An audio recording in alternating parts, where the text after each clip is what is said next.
और 3 बेटियां थी महाराज, आकुति, देवहूति और प्रसूति।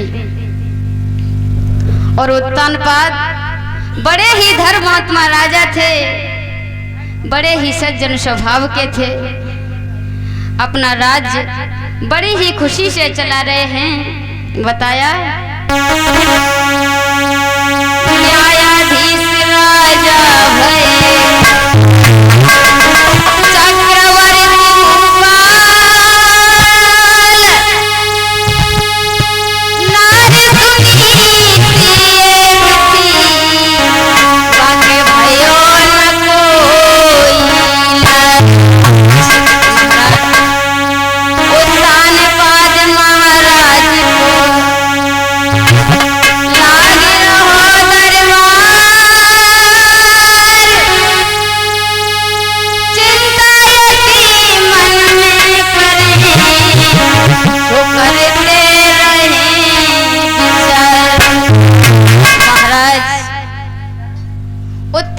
की शादी को बहुत समय हो चुका है, लेकिन घर में कोई संतान नहीं है। और जब एक दिन राजा अपनी कचहरी में सभा में बैठे हुए थे, तो वो वही अपने मन में सोच रहे थे कि मेरा ये राज्य पाठ किस काम का है, मेरे कोई संतान नहीं है, मैं बड़ा ही दुखी हूँ। और राजा अपनी कचहरी से घर के लिए प्रस्थान किया है, तो जो रानी ने देखा कि मेरे प्रियतम प्यारे आ गई, तो रानी मन में घबरा रही। जो ही उसने अपने पति के चेहरे को देखा, तो रानी ने एक बात कही, महाराज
कोई द्वार से भूख का संत चले गए।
इधर रानी सुनीति महाराज उत्तानपाद को पूछ रही हैं कि हे स्वामी, क्या द्वार से कोई भूखा संत चला गया है या राज्य में कोई हानि हुई है?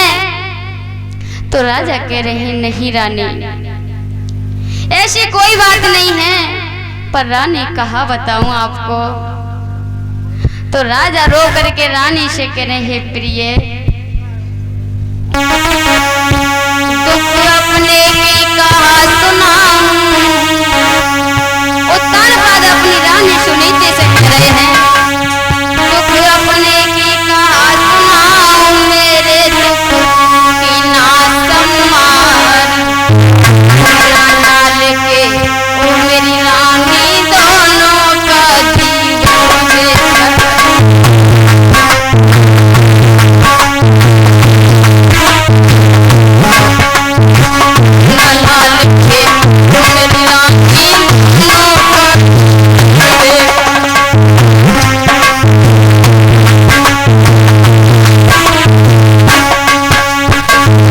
उत्तानपाद रोते जा रहे हैं महाराज और समझाते जा रहे हैं, रानी मुझे किसी भी चीज का दुख नहीं है, दुख बस एक बात का है कि मेरे घर में कोई संतान नहीं है।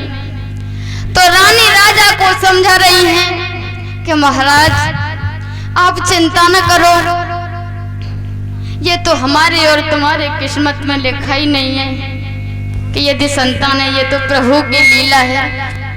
तो रानी महाराज उत्तानपाद को बड़े ही प्यार से समझा रही हैं, बोली स्वामी आप मेरी एक बात मान लीजिए। और बोली अरे रानी कहे सुनो मेरे सैया, महाराज रानी कहे सुनो मेरे सजना, बात मान लो मेरी, मेरी कोठी लिखो न ललना के करमन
दुखी हैं, रोती जा रही हैं, समझाती जा रही हैं। और जैसे ही उत्तानपाद महाराज ने ये वचन सुने तो उन्होंने भी रानी को बहुत समझाया कि हे रानी, अगर मैं महल में दूसरी शादी करके ले आऊंगा तो आपकी इज्जत घट जाएगी। मगर महाराज रानी ने एक भी नहीं मानी और रानी की बात मानकर उत्तमपाद महाराज ने शादी के सुनकर वचन भूप गए शादी करने के लिए टीका महाराज जो रानी के इतने वचन सुने तो महाराज उत्तमपाद ने अपना टीका चढ़वा लिया और उत्तमपाद अपनी रानी सुनीति को समझा रहे हैं कि मैं शादी करके ले आऊंगा तो आप दोनों बहन अच्छे तरह से महल में रहना और भला वो आपका क्या कर लेगी। यदि महल में आ भी जाएगी तो क्या कर लेगी। और राजा अपनी रानी को बड़े ही प्यार से समझा रहे हैं परीक्षित महाराज। राजा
और महाराज उत्तमपाद महाराज रानी सुनीति को समझा रहे हैं। और इतना कहने के बाद राजा अपना विवाह करके सुरुचि को महल में लाए हैं। लेकिन महाराज सुरुचि को नहीं पता था कि घर में दूसरी रानी है। और जैसे ही महाराज उत्तमपाद की डोली दरवाजे पर आई तो रानी सुनीति ने देखा तो आरती का थाल लेकर के आई। और जैसे ही सुरुचि ने रानी सुनीति को देखा तो एकदम महाराज उत्तमपाद से बोली, महाराज ये कौन है? तो महाराज बोले, प्रिय ये आपकी बहन है। तो सुरुचि क्या कहने लगी महाराज उत्तमपाद से, जब एक तुम्हारे रानी थी तो मुझे विवाह कर क्यों लाए, भोग करने को कभी